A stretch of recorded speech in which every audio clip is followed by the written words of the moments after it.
Om Swastiastu. Di sini saya akan menjelaskan secara singkat mengenai materi etika bisnis. Etika itu mengenai tentang nilai dan norma moral. Jadi etika bisnis menyangkut tentang semua aspek dengan orang, masyarakat, dan perusahaan. Tujuannya untuk bisa membangun hubungan yang adil dan sehat di lingkungan internal maupun eksternal. Selanjutnya, perkembangan etika bisnis dimulai dari zaman prasejarah, salah satunya filsafat Aristoteles, kemudian ke masa peralihan pada tahun 1960-an. Etika bisnis lahir di Amerika Serikat pada tahun 1970-an, meluas ke Eropa pada tahun 1980-an, terutama pada Eropa Barat, dan akhirnya menjadi fenomena secara global pada tahun 1990-an. Next, selanjutnya ada contoh perilaku tidak etis, misalnya seperti tidak menghormati privasi orang lain, tidak jujur, menfitnah, mementingkan diri sendiri, tidak bertanggung jawab, dan masih banyak lagi contoh-contoh lainnya. Selanjutnya, ada 4 teori dalam etika bisnis. Yang pertama, teori utilitarianisme. Yang kedua, teori deontologi. Yang ketiga, teori hak. Dan yang keempat, teori keutamaan. Yang pertama yaitu adalah teori utilitarianisme, yaitu suatu tindakan yang patut yang memaksimalkan penggunaan, yaitu kebahagiaan dan mengurangi penderitaan. Yang kedua yaitu teori deontologi, yakni tindakan dinilai baik atau buruknya suatu perbuatan, apakah perbuatan tersebut sesuai atau tidak dengan kewajiban. Yang ketiga, teori hak, yaitu mengevaluasi tindakan perbuatan baik buruk menggunakan kaidah hak seseorang sesuai dengan HAM atau hak asasi manusia. Yang terakhir yaitu ada teori keutamaan. Sesuai dengan namanya, ini mengutamakan karakter dan moral yang baik dalam mengambil keputusan yang etis. Selanjutnya yakni ada perilaku etis dan tidak etis di dalam perusahaan.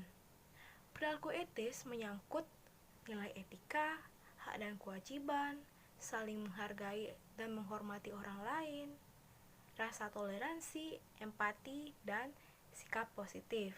Nilai etika menyangkut tentang integritas, keadilan, tanggung jawab sosial, kepatuhan hukum, kerjasama, dan inovasi.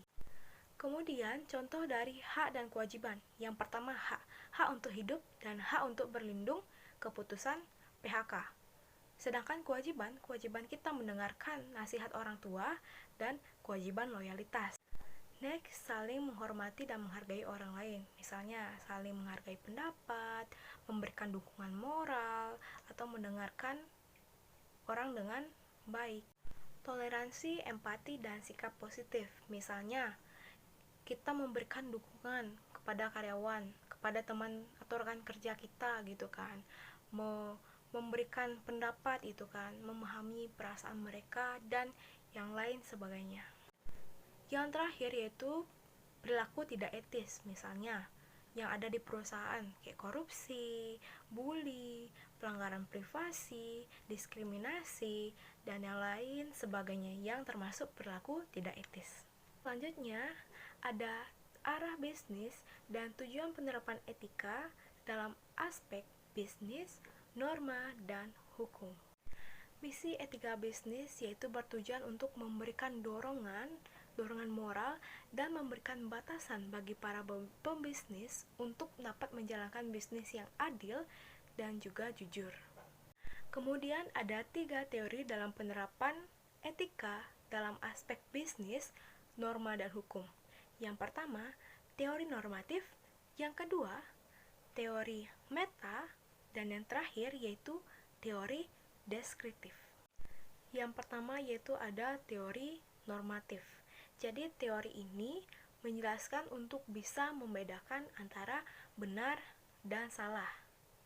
Contoh penerapannya yaitu menolak kebiasaan korupsi. Yang kedua yaitu ada teori meta. Jadi teori meta ini mempelajari asumsi maupun yang berhubungan dengan benar atau tidaknya ilmu etika itu sendiri. Jadi teori ini menjelaskan tentang ciri-ciri serta istilah yang berkaitan dengan tindakan bermoral atau sebaliknya, seperti kebaikan, kejahatan, tanggung jawab, dan kewajiban. Yang terakhir, yang ketiga, yaitu ada teori deskriptif. Jadi, teori ini tuh menjelaskan perbuatan manusia melalui sesuatu yang sedang dilakukan dan terwujud dalam bentuk tindakan. Jadi ciri-cirinya itu yang pertama, terhubung dengan adat istiadat. Yang kedua, menjadi suatu hal kebiasaan. Dan yang ketiga, menyangkut tindakan boleh dan tidak di dalam suatu kebudayaan.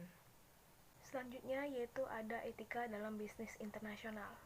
Jadi bisnis internasional menurut Ball and Wendell merupakan bisnis yang kegiatannya melewati batas-batas negara. Kemudian, alasan sebuah perusahaan ikut serta dalam kegiatan bisnis internasional yaitu yang pertama, untuk ekspansi penjualan produknya. Yang kedua, untuk mengakuisisi sumber daya dan mendiversifikasikan sumber-sumber penjualan dan penawaran. Selanjutnya, banyak kegiatan bagi perusahaan agar dapat terlihat dalam bisnis internasional, yaitu kegiatan ekspor-impor dan investasi. Kemudian, ada dua jenis investasi lintas batas negara, yaitu yang pertama, investasi portofolio internasional. Jadi mengacu kepemilikan positif terhadap surat-surat berharga yang ada di luar negeri, berupa saham dan obligasi.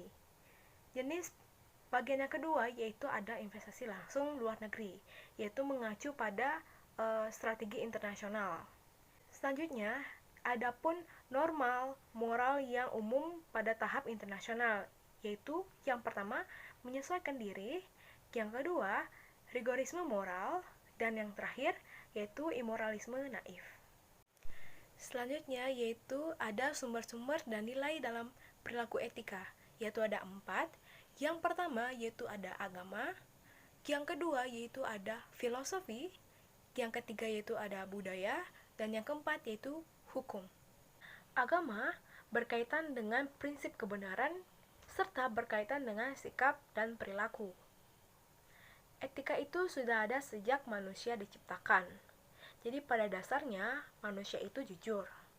Dan kejahatan ada apabila salah pengarahannya. Serta hukum moral lebih tinggi dibandingkan dengan hukum manusia. Jadi dari pernyataan tersebut merupakan konsep-konsep dari pengajaran etika berdasarkan beberapa filsuf. Kemudian, budaya diwariskan secara turun-temurun dari generasi ke generasi dengan semboyan Bhinneka Tunggal Ika, yakni berbeda-beda tetapi tetap satu jua. Yang terakhir yaitu adanya hukum. Jadi hukum ini yakni seperangkat aturan untuk menjamin kelangsungan hidup berbangsa dan bernegara. Jadi hukum itu bisa membuat kita menjadi aman dan sejahtera dalam kehidupan bernegara.